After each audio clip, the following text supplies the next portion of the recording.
Hello guys, my name is Rowan Smith and I want to welcome you to the Training for Mountaineering podcast. Now this podcast is entirely dedicated to helping you train, prepare and conquer your upcoming mountaineering adventure.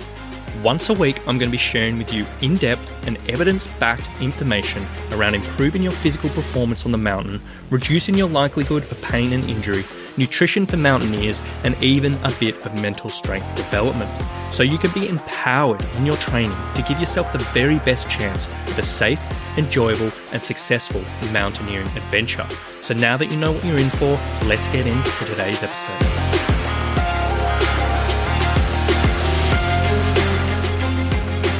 Hello guys. Today we are talking all about simulated altitude training for a mountaineer. What it is, does it live up to the hype, and is it a worthwhile investment for a mountaineer in their preparations? Now, simulated altitude training is an incredibly contentious issue in the mountaineering community. Some people swear by it, some people are absolutely adamant that it's a waste of time, but no matter how you view it, there is no argument that it's getting more and more popular and prevalent in the mountaineering world. I'm sure you've heard of these speed ascents or fast track expeditions where aspiring mountaineers will incorporate so-called pre-acclimatization with simulated altitude at home to allow reduced acclimatization schedule on the mountain. It's getting more and more popular, more and more relevant, and more people are doing it. So today I want to explore this subject in a bit more detail, talk you through what exactly simulated altitude training is, what the science behind it is and what it says for mountaineers, and give you a whole bunch of information that you need to make an informed decision if you are considering this in your preparations, because there is a lot of misapplied and misinformation going around in the mountaineering world around this type of thing. So today I want to break it down so you can be educated and, as I said, make an informed decision. So why am I qualified to talk about this, and why do I find myself in a position where I can talk about this confidently? Well, basically simulated altitude training was actually where I was first exposed to mountaineers in a professional sense. As I said previously, I worked in a simulated altitude gym, which many mountaineers were coming to because I was living in Sydney, Australia. Many people had never been to altitude before and they were gearing up for their mountaineering adventures, or they just didn't have any significant altitude they could find in the country. There's absolutely nothing in Australia and they were wanting to try and get themselves ready to lead into these adventures. Now, when I first started working here, I had a basic understanding of traditional altitude training, which is done on the mountain. We had covered this a reasonable amount at university, when I was studying sport and exercise science. I understood the theory behind the traditional altitude training for athletes, the science and that practical application around it. And when I first started working in this simulated environment, I was led to believe that it was the same thing. I went out and got qualified as what's known as a certified altitude trainer, and this education course pretty much told me it was exactly the same. This course told me it would help improve endurance performance, strength, power, weight loss, rehab time. It'll help pre-acclimatize people and it'll help reduce chances of altitude sickness. It supplied studies to show evidence of all of this, and I believed it all at face value, which was a mistake. It was only once I decided I really wanted to deliver an exceptional service to mountaineers and adventure athletes, that I genuinely wanted to be the best in a significant period of time, that I started looking into all of this a little bit more. And I quickly realized what I had been told and what I had been telling people wasn't quite the truth.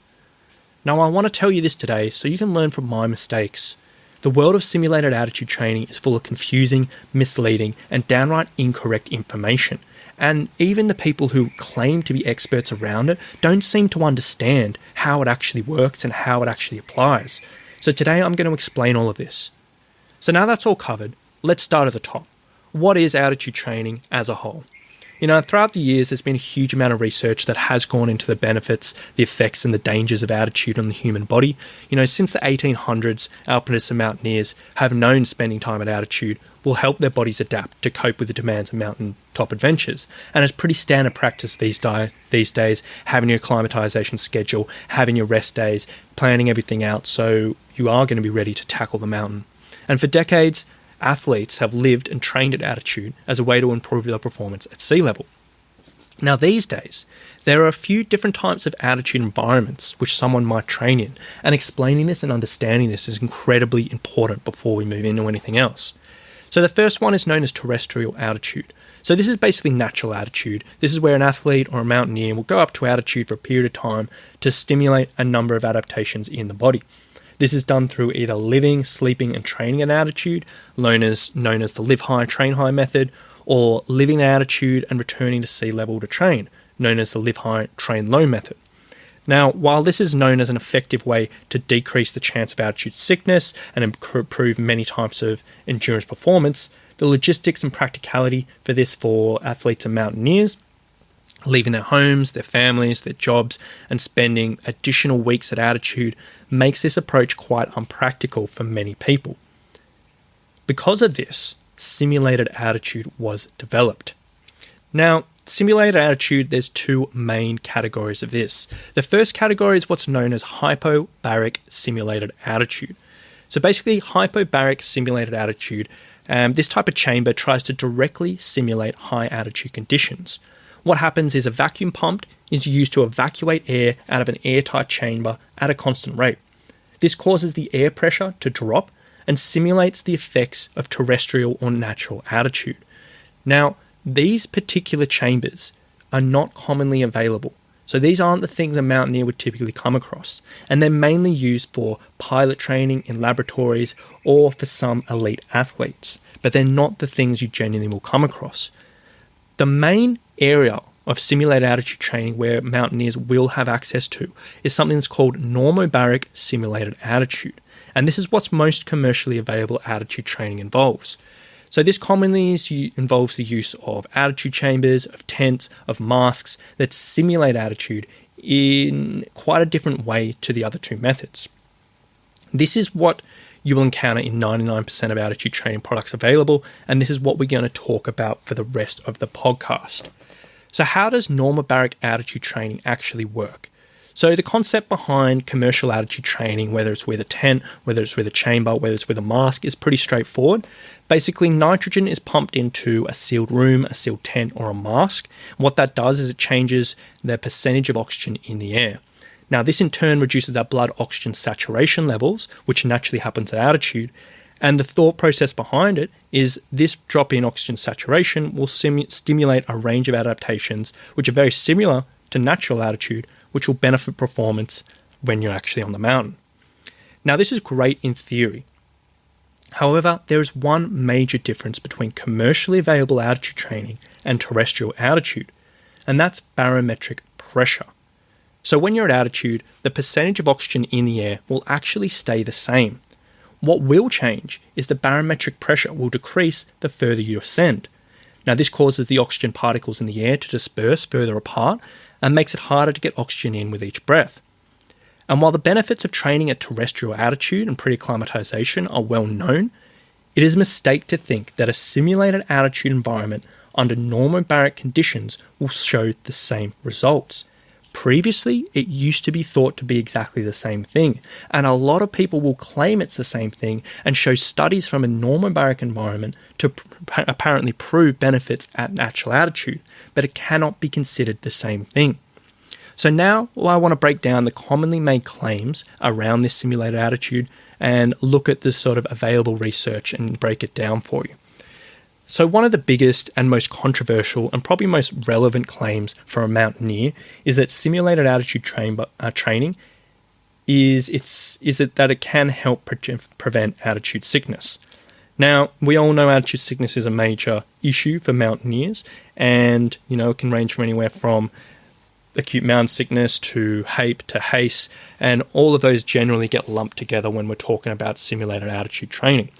And we also know that the single most effective strategy at reducing any of these is pre-acclimatizing at altitude.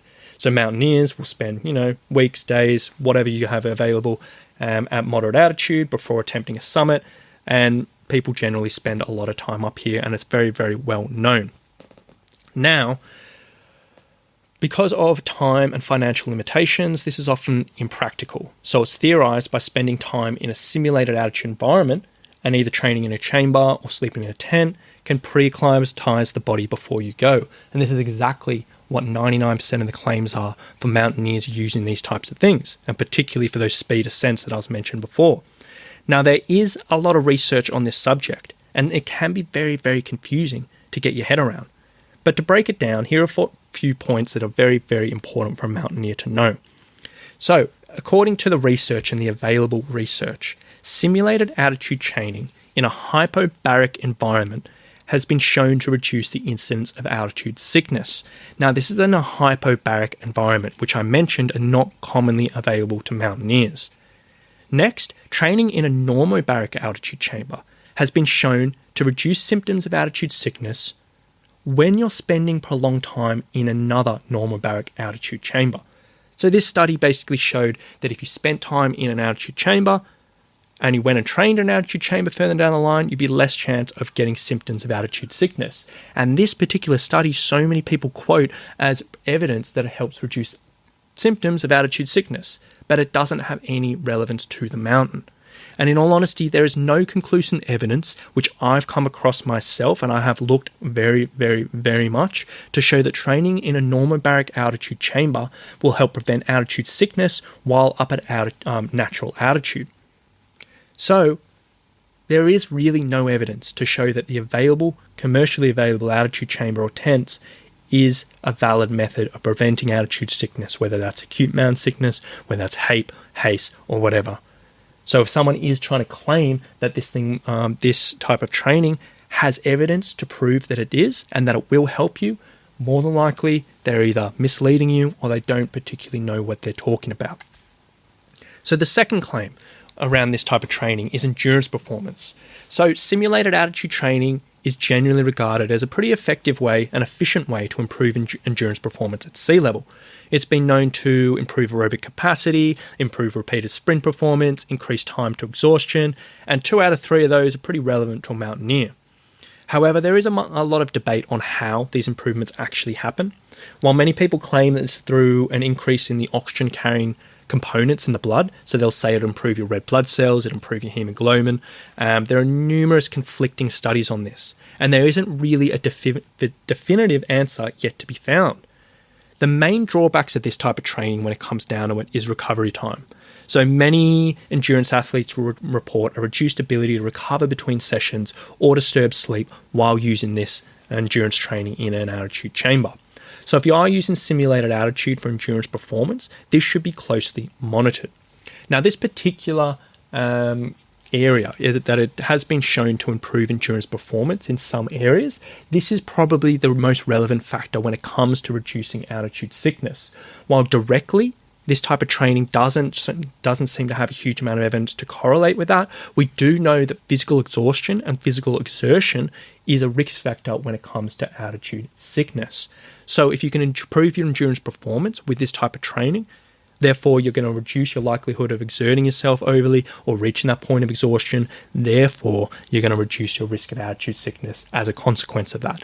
That's probably the main point you need to be aware of when it comes to any type of altitude sickness and simulated altitude training. It's not so much pre-acclimatizing you, but it's improving your endurance and reducing that risk factor when it comes to illness. So, enough about that. Next subject, let's talk about muscle power. So, it's often claimed that altitude training can improve muscle power. Now, this isn't 100% relevant for all mountaineers, but some mountaineers are looking to improve their weight to power ratio. So, I did want to talk about this. Basically, it's been seen that while at altitude, natural altitude, highly explosive power activities are aided due to a decrease in the barometric pressure. So, basically, the air is thinner, so you can go quicker through the air. This is most famously seen through the long-standing men's long jump record at the 1968 Mexico Olympics, which stood for 23 years before being broken.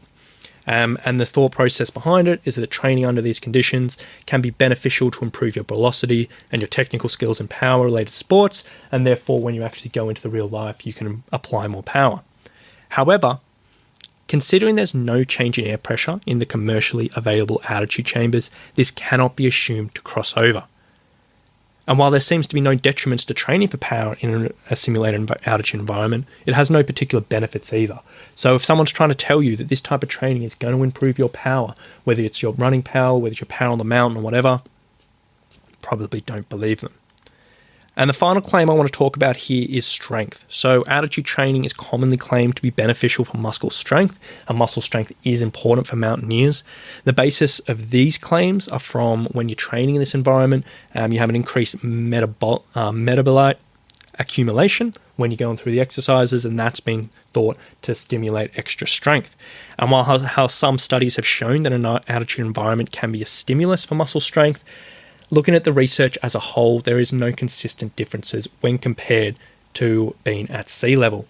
And in my opinion, and this is my opinion here, for the many of the studies which have shown an improvement used at altitude, they use altitude or simulate altitude as a sole progression to stimulate strength. So they'll say they're going to follow a strength training program. They're going to do the same exercises, same weights for 8 weeks in a row. At the 4-week mark, half the group will go into the altitude chamber and continue on. And they're like, look, the guys who went in the altitude got more strength. And that makes sense because anyone doing the same workout 8 times in a row isn't doing an effective workout. And it's really, really not an incredibly great study.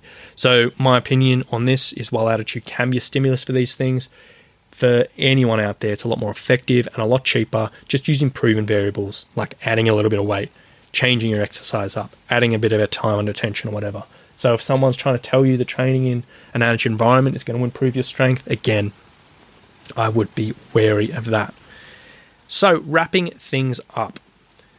While there is no direct evidence to support altitude training for pre-acclimatization, there is no denying that altitude training can have some benefits for mountaineers.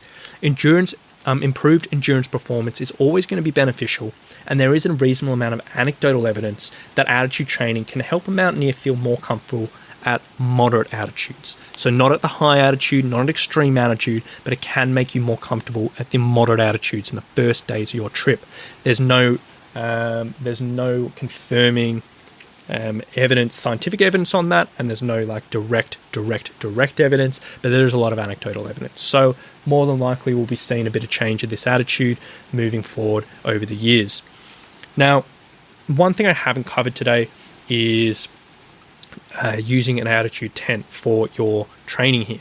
So most of these studies have been done using an altitude chamber. And a lot of mountaineers I know go to all these altitude gyms. They'll go in, they'll hop on a bike, they'll hop on a treadmill, and they'll work for 30 minutes, 45 minutes, 60 minutes a few times a week. But I need to be very, very clear here. Training in an altitude chamber for a few sessions a week is not likely to give you any significant results. And if you are trying to use this for potentially helping you pre-acclimatize, even though I said it was pretty doubtful, doing training in an altitude chamber is not going to be enough time, and you're not going to get enough exposure time to make any significant changes as a mountaineer. If you were wanting to use some type of simulated altitude training in your preparation, you want to be looking at an altitude tent. So meaning you want a simulated altitude tent in which you sleep in night after night after night. This is the only way you're going to get enough exposure to see any real significant changes. So in my opinion, training in an altitude gym is not going to be effective, but if you can go down this route and you do want to explore altitude training, use a tent. One thing you need to be aware of is if you are going down this tent route, there is a really large time commitment you need to get significant results. Now, looking at all the research, the recommended stimulus is a minimum of 250 hours in a tent to improve oxygen carrying capacity in the blood, meaning to improve your red blood cell count. Studies ranging from 100 to 200 hours show that there's no consistent improvements, meaning you cannot safely say if you're just doing a few weeks of sleeping in a tent, are you going to see any improvements? As we know, there's fast and slow acclimatizers. As we know, the human body is incredibly complex, and if you want consistent results, you need to be doing 250 hours or more, which means if you consistently sleep 8 hours a night, this is going to equal out to a minimum of 31 days you need to sleep in a tent before you head off, as a minimum. Now, you need to weigh this up with the fact that this is going to affect your sleep quality and your recovery quite significantly. Sleep in those tents is not comfortable. They're noisy. You don't sleep well at altitude as it is, and this is going to get in the way of a number of things. So your training in this final month is going to be affected. Your recovery is going to be reduced, so you need to consider those factors. And on top of this, combined with all the normal stresses before a trip, when everything's going on, you're finishing up work, you're trying to fit in your last preparations, and all this stress is building up, you are going to be greatly enhancing your risk of illness if you're sleeping in a tent. Now, this is already a super common issue for mountaineers, and so many of my clients pick up a cold or something before they go, even though we do our best to reduce it. And if you are sleeping in a tent, you are increasing that risk. Not to say you're 100% guaranteed to get sick, but it is increasing your risk. So if you are going down this route, you need to weigh up these options. Now, personally, my personal opinion for my clientele is I don't often recommend this for my mountaineers. Unless they already have a tent and they don't have to fork out all the money, unless they don't have any issues sleeping there, they've used it before and all this stuff, I genuinely don't recommend it. But this decision is obviously up to you. And hopefully, after this podcast and after this episode, you have the information you need to apply this into your life. You have the information you need to make intelligent decisions, and you have the information you need to filter out the snake oil salesmen who try to tell you that it's going to be the best thing and the only thing you need to do. So my final thoughts I want you to leave here with is that altitude training should be considered as the sprinkles on top of the icing, on top of the cake when it comes to your preparation and training. Meaning, you need to be covering and absolutely nailing your aerobic capacity work. For example, your running, your hiking, your cycling and all your other steady state cardio, your strength training and your muscular endurance training, your mobility work, your nutrition and hydration, your higher intensity work, and all your recovery practices. You need to be covering and nailing every single one of these before you even consider putting altitude training into your preparation. If you're not nailing every single one of those points, there is no point in you going down the route of trying to find this magic pill of altitude training. If you're doing all of these things, maybe it might be worthwhile looking into to get those final little percentages, but that's completely up to you. So, a lot to think about there, a lot of information to digest, and a lot of thought to process there. I really do hope you've gotten a little bit of value out of this episode today. Hope it's cleared some things up for you which you may not have been aware of before in regards to this simulated altitude training, and I really do hope you take some significant steps in your training to apply this information, whether you use altitude training or not. Now, if you have enjoyed this episode today, guys, I would really absolutely love if you could take 5 seconds to leave a review and a rating on whatever podcast platform you're listening to. It really would mean the world to me to help grow this podcast, reach more mountaineers, and try and bring some serious and practical and evidence-backed training advice to the mountaineering community. So thank you so much for listening, and we'll talk to you very soon. Bye.